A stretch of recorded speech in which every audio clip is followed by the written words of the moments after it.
Till further orders continue कर दिया गया है। 2 हफ्ते बाद इसमें फिर से सुनवाई होगी और इन द मीन वाइल जितनी पार्टीज हैं इसमें कंसर्न्ड पार्टीज वो अपने अपने एफिडेविट्स फाइल करेंगे और 2 हफ्ते बाद इसकी सुनवाई होगी। सर, तुषार मेहता की तरफ से कहा गया है कि जहांगीरपुरी वाला मामला जहांगीरपुरी तक के लिए सीमित है या पूरी दिल्ली या पूरे देश के लिए लागू है? ये जो फर्स्ट पिटिशन है जमीयतुल उलमा हिंद की उसमें ये ऑर्डर पास हुआ है कि जहांगीरपुरी में कोई डिमोलिशन टिल फर्दर ऑर्डर्स नहीं होंगे।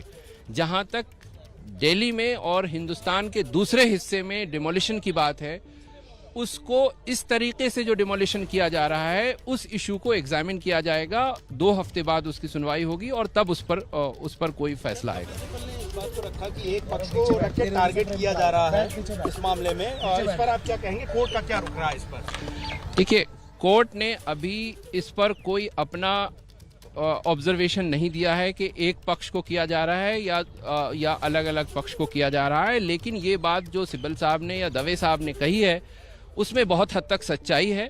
वो रिकॉर्ड पर है, एफिडेविट पे है। जो सरकार ने कहा है आज वो अभी ओरल सबमिशंस किए गए हैं, उस पर जब एफिडेविट आएगा तो उसका जवाब दिया जाएगा अप्रोप्रिएटली। अभी हम उस पर कुछ ज्यादा नहीं कहना तुषार मेहता ने कहा गया कि नोटिस जारी किए गए थे और जहांगीरपुरी वाला जो मसला था वो हाईकोर्ट में भी रखा गया था।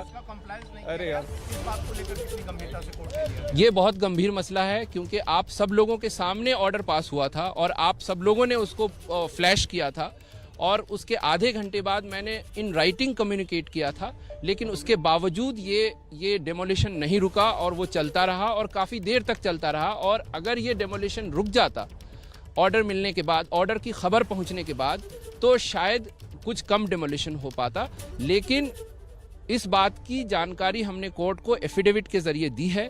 कोर्ट ने इस बात पर पूछा है कि ये क्यों चलता रहा इस तरह, उसको हम देखेंगे और उसको एग्जामिन करेंगे। एफिडेविट कोर्ट के रिकॉर्ड पे लगा दिया गया है। कोर्ट ने कहा है कि ये एक इशू है जो सीरियस लगता है और इसको वो एग्जामिन सर्टेनली करेंगे। सर, तुषार मेहता की तरफ से कहा गया है कि जहांगीरपुरी वाला मसला जो था हाईकोर्ट में भी था, हाईकोर्ट ने अतिक्रमण हटाने का आदेश दिया था, नोटिस जारी किए गए थे, तो नोटिस जारी न होने की बात गलत है।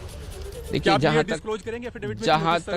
जहां तक नोटिस नहीं जारी किए गए थे वो हमें जो वहां से इंफॉर्मेशन मिली है उसके हिसाब से हमने ऑलरेडी लिख के दिया हुआ है एफिडेविट पर कि नोटिस नहीं दिए गए थे।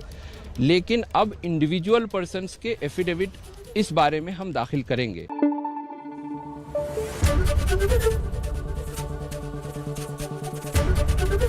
एबीपी न्यूज आपको रखे आगे।